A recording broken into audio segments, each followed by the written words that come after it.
মন খারাপ করে কি হবে? সবাই তো আর মা নয় যে সব সময় ভালোবাসা দিয়ে মন ভালো করে দিবে। ভালোবাসা তো বাজারের কোনো পণ্য নয়। তাহলে কাউকে ভালোবেসে এত মূল্য দিতে হয় কেন? একটু চুপ হয়ে থাকো, কেউ নেবে না খোঁজ।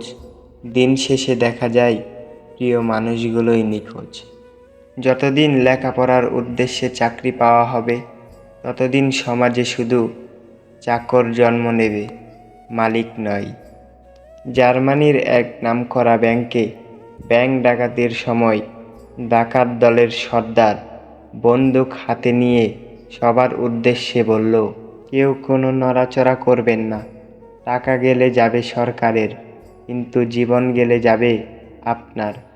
আর তাই ভাবনা চিন্তা করে আপনার পরবর্তী পদক্ষেপ ঠিক করুন। এই কথা শোনার পর সবাই শান্ত হয়ে চুপচাপ মাথা নিচু করে শুয়ে পড়েছিল। এই ব্যাপারটিকে বলে মাইন্ড চেঞ্জিং কন্টেন্ট, অর্থাৎ মানুষের ব্রেনকে আপনার সুবিধা অনুযায়ী অন্যদিকে কনভার্ট করে ফেলা। সবাই যখন শুয়ে পড়েছিল, তখন এক সুন্দরী মহিলার কাপড় অসাবধানতা বশত তার পায়ের থেকে কিছুটা উপরে উঠে গিয়েছিল। এমন সময় ডাকাত দলের সর্দার তার দিকে তাকিয়ে চিৎকার করে বলে উঠল, আপনার কাপড় ঠিক করুন। আমরা এখানে ব্যাংক ডাকাতি করতে এসেছি, র্যাপ করতে না। বেনিং প্রফেশনাল, অর্থাৎ আপনি যেটা করতে এসেছেন সেটাই করবেন, যতই প্রলোভন থাকুক। অন্যদিকে মনোযোগ দেওয়া যাবে না। যখন ডাকাতরা ডাকাতি করে তাদের আস্তানায় ফিরে এলো, তখন এমবিবিএস পাশ করা এক ছোট ডাকাত মাত্র 5 পাশ করা ডাকাত দলের সর্দারকে বলল, বস চলেন টাকাটা গুনে ফেলি। ডাকাত দলের সর্দার মুচকি হেসে বলল, তার কোনো প্রয়োজন নেই, কেননা একটু পরে টিভি ছাড়লে নিউজ চ্যানেলগুলোই বলে দেবে আমরা কত টাকা নিয়ে এসেছি। এই ব্যাপারটাকে বলে এক্সপিরিয়েন্স অথবা অভিজ্ঞতা।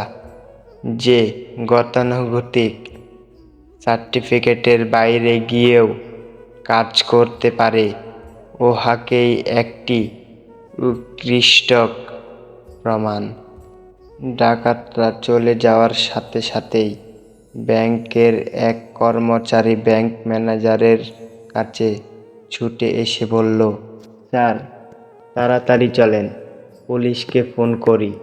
এখনই ফোন করলে ওরা বেশি দূর যেতে পারবে না।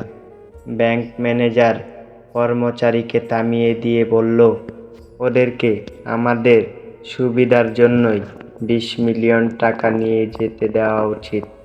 তাহলে আমরা যে 70 মিলিয়ন টাকা গরমিল করেছি তা ওই ডাকাতির ভিতর দিয়ে চালিয়ে দেওয়া যাবে। এই ব্যাপারটাকে বলে সুইম উইথ দ্য টাইড, অর্থাৎ নিজের বিপদকেও বুদ্ধি দিয়ে নিজের সুবিধা হিসেবে ব্যবহার করা। কিছুক্ষণ সময় পরেই টিভিতে রিপোর্ট আসলো, ব্যাংক ডাকাতিতে 100 মিলিয়ন টাকা লুটপাট। ডাকাতরা সেই রিপোর্ট দেখে বারবার টাকা গুনলেও 20 মিলিয়ন টাকার বেশি বাড়াতে পারলেন না। ডাকাত দলের সর্দার রাগে ক্রুদ্ধ হয়ে বলল, শালা আমরা আমাদের জীবনের ঝুঁকি নিয়ে এত কিছু ম্যানেজ করে মাত্র 20 মিলিয়ন টাকা নিলাম, আর ব্যাংক ম্যানেজার শুধুমাত্র এক কলমের খোঁচা মেরেই 80 মিলিয়ন টাকা সরিয়ে দিল। চোর ডাকাত না হয়ে পড়াশোনা করলেই তো বেশি ভালো হতো। এই ব্যাপারটাকে বলে নলেজ ইজ ওয়ার্থ ইয়ার্স সোস ইয়ার্স গোল্ড। মসির চেয়ে মহিষ বড়। ব্যাংক ম্যানেজার মন খুলে হাসছে, কেননা তার লাভ 80 মিলিয়ন টাকার।